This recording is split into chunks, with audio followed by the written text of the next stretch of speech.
رب اشرح لی صدری ویسر لی امری واحلل عقدۃ من لسانی یفقہوا قولی۔ اعوذ باللہ من الشیطان الرجیم، بسم اللہ الرحمن الرحیم۔ دوسری جگہ ان کی مزید تعین اور توضیح قرآن میں وارد ہوئی جن پر اللہ تعالیٰ کا انعام ہے۔ فَأُولَٰئِکَ مَعَ الَّذِینَ أَنْعَمَ اللَّهُ عَلَیْہِم مِّنَ النَّبِیِّینَ وَالصِّدِّیقِینَ وَالشُّہَدَاءِ وَالصَّالِحِینَ۔ اسی طرح رسول کریم صلی اللہ علیہ وسلم نے اپنے بعد کے لیے کچھ حضرات کے نام متعین کر کے دینی معاملات میں آپ کا اتباع کرنے کی ہدایت فرمائی۔ ترمذی کی صحیح حدیث میں ہے، یا ایھا الناس انی ترکت فیکم ما ان احسستم بہ لن تضلوا کتاب اللہ وعطرتی اہل بیتی۔ اے لوگو، میں تمہارے لیے اپنے بعد دو چیزیں چھوڑتا ہوں، ان دونوں کو مضبوطی سے تھامے رہنا تو تم گمراہ نہ ہوگے، ایک کتاب اللہ، دوسرے میری اولاد اور اہل بیت۔ اور صحیح بخاری کی حدیث میں ہے، اقتدوا بالذین من بعد ابی بکر و عمر، یعنی میرے بعد ابو بکر رضی اللہ تعالیٰ عنہ اور عمر رضی اللہ تعالیٰ عنہ کا اتباع کرو۔ اور ایک اور حدیث میں ارشاد ہے، علیکم بسنتی وسنت الخلفاء الراشدین، میرے طریقہ کو اختیار کرو اور خلفائے راشدین کے طریقہ کو۔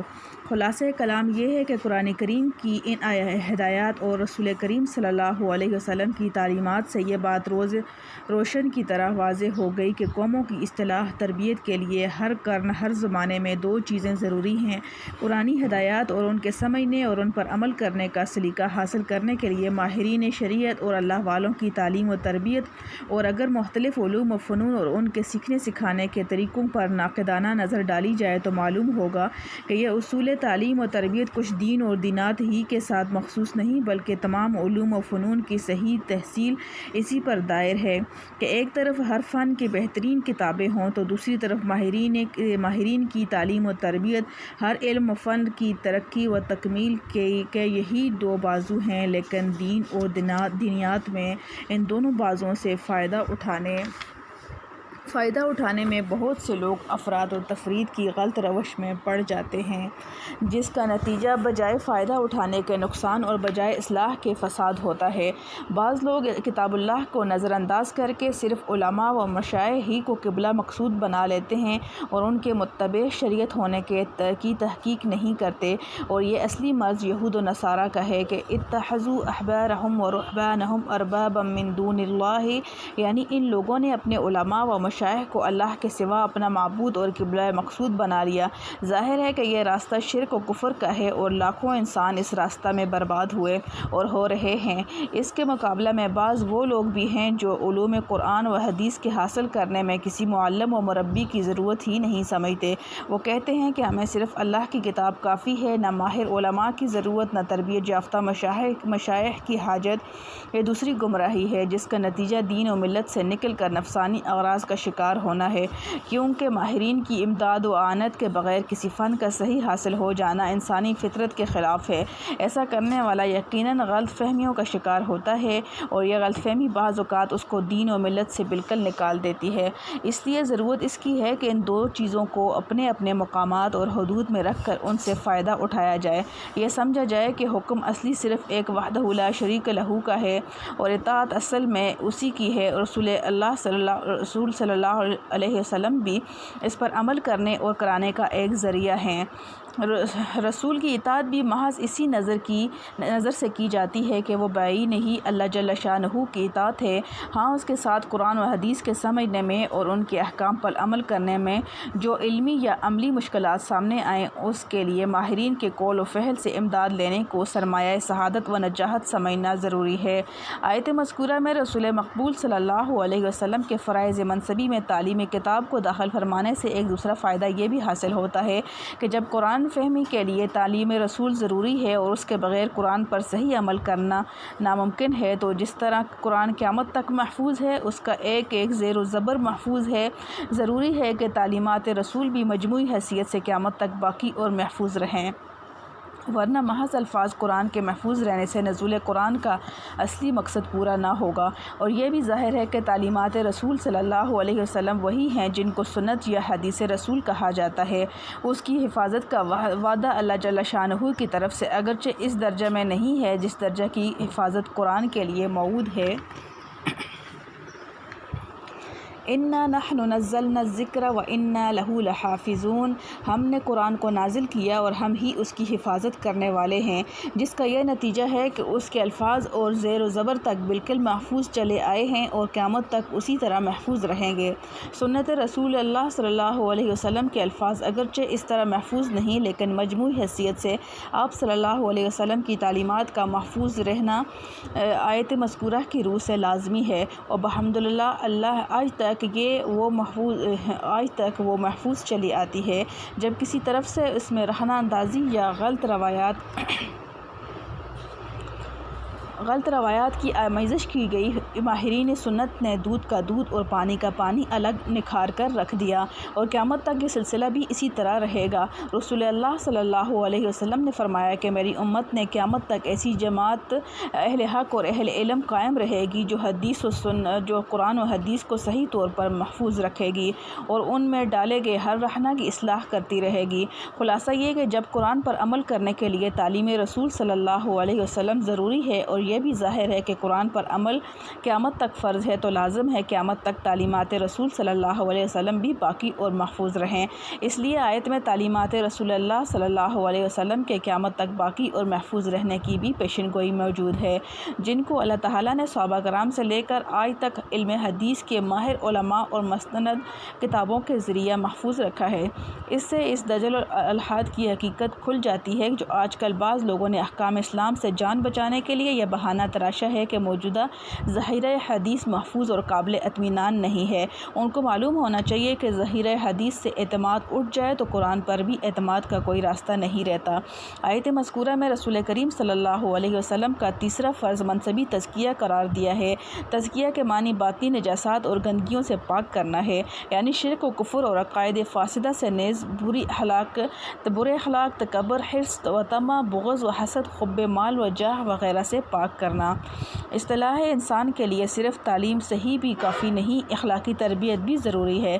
تزکیہ کو تعلیم سے جدا کر کے مستقل مقصد رسالت اور رسول کا فرض منصبی قرار دینے میں اس طرف اشارہ ہے کہ تعلیم کتنی ہی صحیح ہو، محض تعلیم سے عادتاً اصلاح اخلاق نہیں ہوتی جب تک کسی تربیت یافتہ مربی کے زیر نظر عملی تربیت حاصل نہ کرے، کیونکہ تعلیم کا کام در حقیقت سیدھا اور صحیح راستہ دکھلا دینا ہے، مگر ظاہر ہے کہ منزل مقصود تک پہنچنے کے لیے محض راستہ جان لینا تو کافی نہیں جب تک ہمت کر کے قدم نہ اٹھائے اور راستہ نہ چلے، اور ہمت کا نسخہ بجز اہل ہمت کے صحبت و اطاعت کے اور کچھ نہیں۔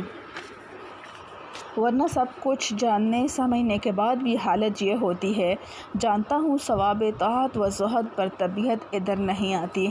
عمل کی ہمت و توفیق کسی کتاب کے پڑھنے یا سمجھنے سے پیدا نہیں ہوتی، اس کی صرف ایک ہی تدبیر ہے کہ اللہ والوں کی صحبت اور ان سے ہمت کی تربیت حاصل کرنا، اسی کا نام تزکیہ ہے۔ قرآن کریم نے تزکیہ کو مقاصد رسالت میں ایک مستقل مقصد قرار دے کر تعلیمات اسلام کی نمایاں خصوصیت کو بتلایا ہے، کیونکہ محض تعلیم اور ظاہری تہذیب تو ہر قوم اور ہر ملت میں کسی نہ کسی صورت سے کامل یا ناقص طریق پر ضروری سمجھی جاتی ہے۔ ہر مذہب و ملت اور ہر سوسائٹی میں اس کو انسانی ضروریات میں داخل سمجھا جاتا ہے۔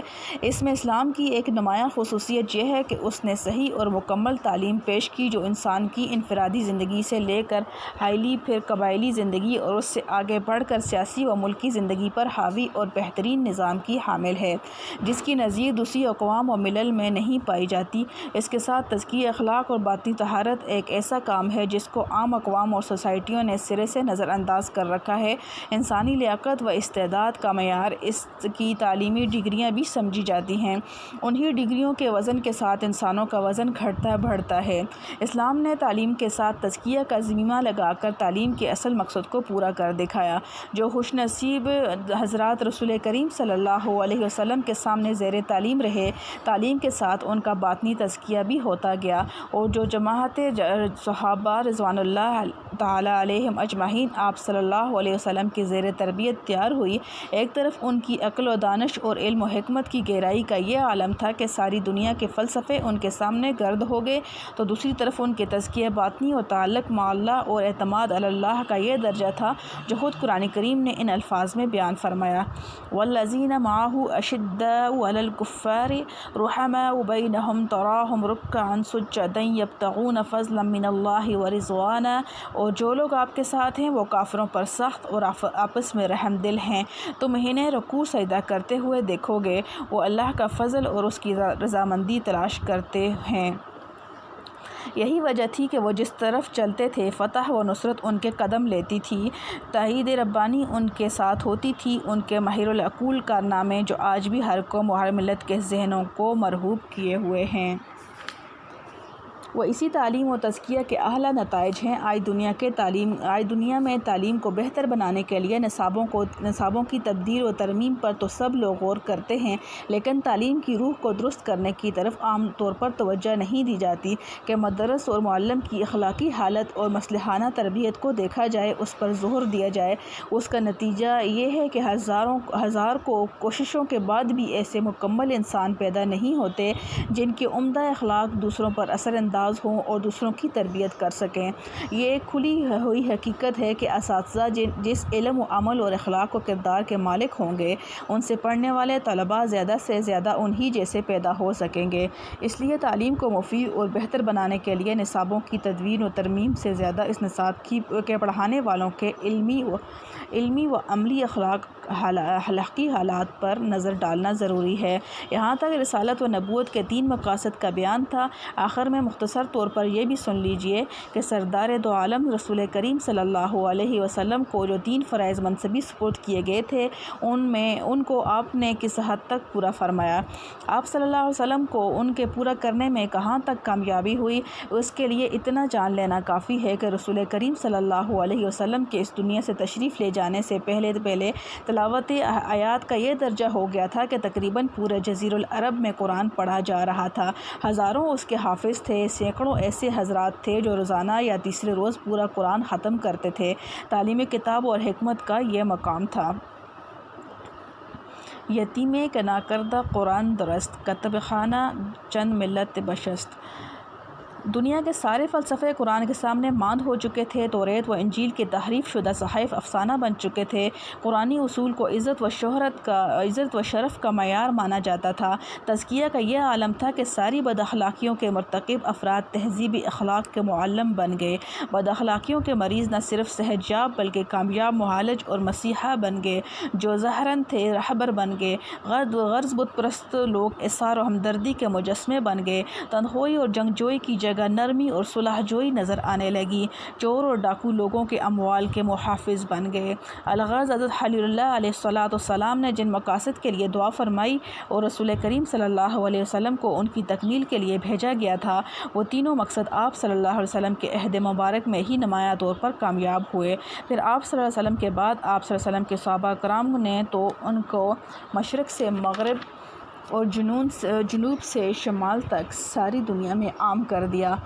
وصلی اللہ علیہ وعلی آلہ واصحابہ اجمعین وسلم تسلیما کثیرا بعد وما صلی وصام وقعد فاقام۔ الحمد للہ حمدا کثیرا طیبا مبارکا فیہ کما یحب ربنا ویرضى۔ اللہم صلی علی سیدنا محمد النبی امی وعلی آلہ وسلم تسلیما۔ اللہم انا اہدنا الصراط المستقیم۔